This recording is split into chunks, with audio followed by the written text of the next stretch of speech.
Assalamualaikum warahmatullahi wabarakatuh.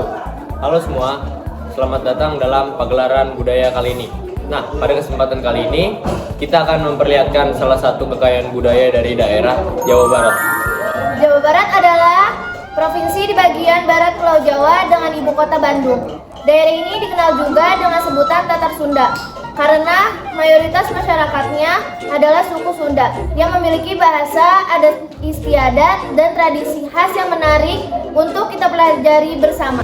Pantun daerah adalah jenis pantun yang berkembang dan memiliki khas pada suatu daerah tertentu, seringkali terkait dengan adat istiadat dan kebudayaan setempat. Berikut ini adalah contoh pantun daerah khas Jawa Barat.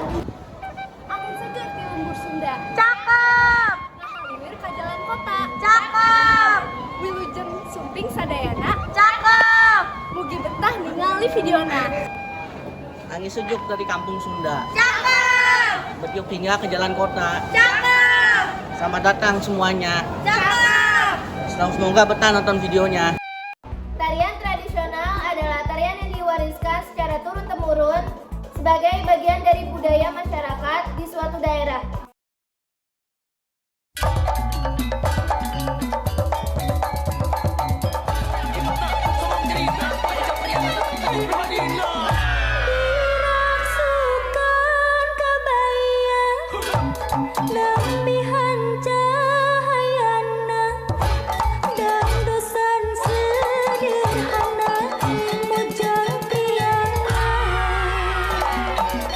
Angkat ngagandang bangun tayak karendang nganggo sinjang di lamban mojang priangan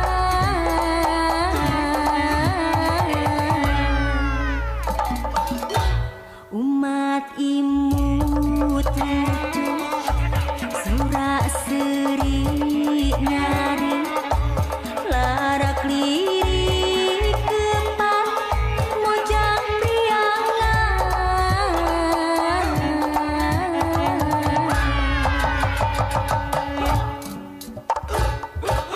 diraksukan kebayang ngambihan cahayana dangdusan sederhana mojang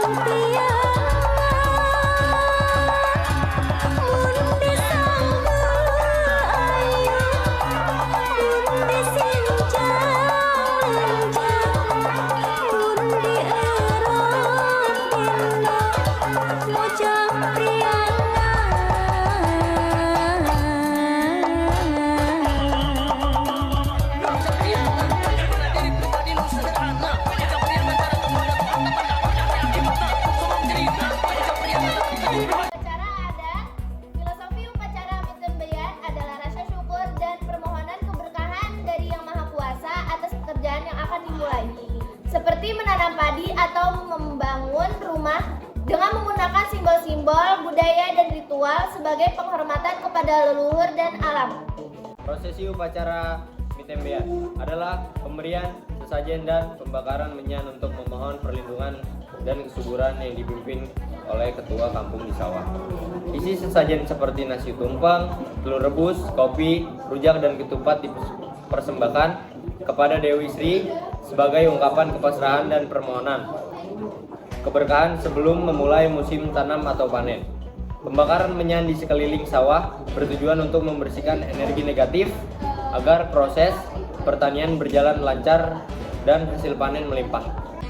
Kebaya adalah pakaian adat perempuan Sunda yang terdiri dari pertama ada atasan kebaya, biasanya berbahan beludru, brokat atau sutra dengan potongan anggun, melambangkan kesopanan, keanggunan perempuan Sunda dan kesantunan.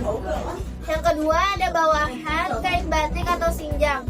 Kain batik bermotif khas Sunda yang bermotif megamendung, parang atau motif lokal. Yang ketiga ada selendang sebagai pelengkap busana.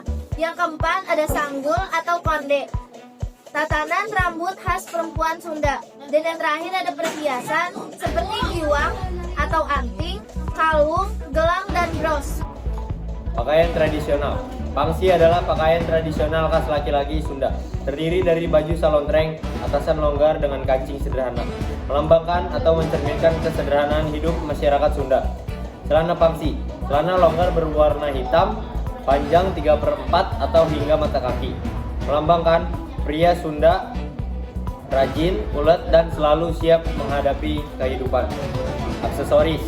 Ikat kepala atau penutup kepala dari kain, sabuk kain, dan kadang dipadukan dengan golok, melambangkan pria Sunda hidup harus mampu mengendalikan diri, berpikir jernih dan bijaksana. Senjata daerah. Kujang merupakan simbol identitas masyarakat Sunda, melambangkan kesatuan manusia dengan alam. Cerita rakyat. Cerita rakyat adalah kisah dari masa lampau yang diturunkan secara lisan dari generasi ke generasi. Berasal dari masyarakat dan seringkali tidak diketahui siapa penciptanya. Mari kita saksikan cerita rakyat berjudul Sang Kuryang.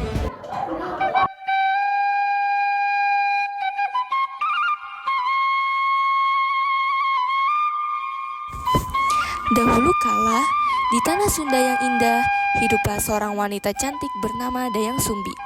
Ia tinggal di sebuah rumah sederhana di tengah hutan bersama seorang pembantunya yang setia bernama Sinini. Hidupku sepi sekali, Nini. Aku ingin memiliki seorang anak yang bisa menemaniku pada masa tua nanti.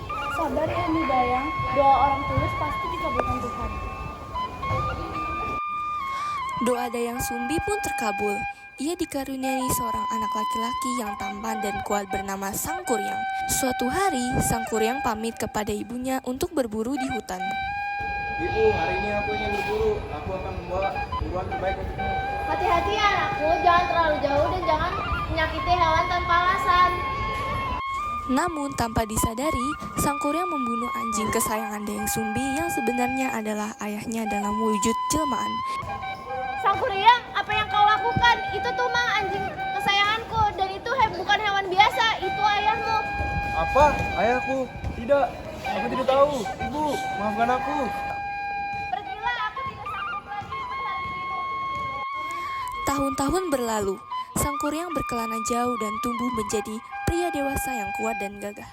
Suatu hari, ia kembali ke desa asalnya tanpa menyadari bahwa ibunya masih hidup. Siapa wanita cantik itu? Aku belum pernah lihat wajah Sunda ini. Hah? Itu tandanya ada di atas kepala. Pasti itu anakku.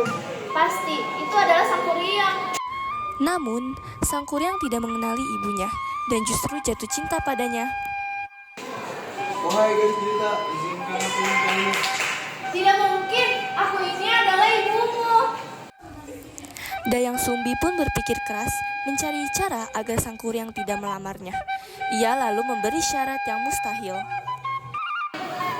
Kalau begitu, jika kau ingin benar-benar menikahiku, buatlah perahu besar dan bendungan untuk menahan air sungai dalam waktu semalam. Haha, syarat itu mudah. Aku akan meminta bantuan kepada dewa dan makhluk halus. Sang Kuryang memanggil dewa penolong untuk membantunya membangun perahu dan bendungan itu. Wahai dewa, bantulah aku menyelesaikan perahu ini sebelum fajar. Baiklah Sang Kuryang, dengan kekuatan langit dan bumi aku akan membantumu. Sepanjang malam, Sang Kuryang bekerja keras. Tanah bergetar, sungai mulai terendam, dan perahu raksasa hampir selesai. Warga desa pun heran melihat keajaiban itu. Ada apa malam ini? Tanah bergetar dan sungai makin tertutup. Sepertinya itu ulas Sang Kuryang yang sedang ingin membuat perahu dan membuat tangkuban besar untuk melawan Dayang Sumbi. Mengetahui pekerjaan Sang Kuryang hampir selesai, Dayang Sumbi sangat ketakutan. Nini, kita harus mengagalkannya. Aku tidak boleh menikah dengan anakku sendiri. Tapi bagaimana caranya, Nyi? Dengan cara mengambil kain putih lalu sebarkan di ufuk timur dan agar terlihat lebih fajar, dan jangan lupa membangunkan ayam agar berkokok lebih awal. Rencana itu berhasil. Ayam berkokok, langit tampak terang, dan para dewa berhenti bekerja. Sudah pagi dan aku harus pergi. Melihat itu, Sang Kuryang sangat marah karena merasa ditipu. Dengan amarah besar, ia menendang perahu yang sedang dibuatnya hingga terbalik. Sejak saat itu, gunung tersebut dikenal dengan nama Gunung Tangkuban Perahu. Dan kisah Sang Kuryang dan Dayang Sumbi menjadi legenda abadi di tanah Sunda. Rumah adat Imah Julangapak adalah salah satu jenis rumah adat Sunda. Disebut Julangapak karena bentuk atapnya mirip burung julang atau jenis burung enggang yang sedang mengepakkan sayapnya. Ciri utamanya adalah atapnya melebar ke samping dengan kemiringan cukup curam dan terbentuk dari ijuk atau daun rumbia.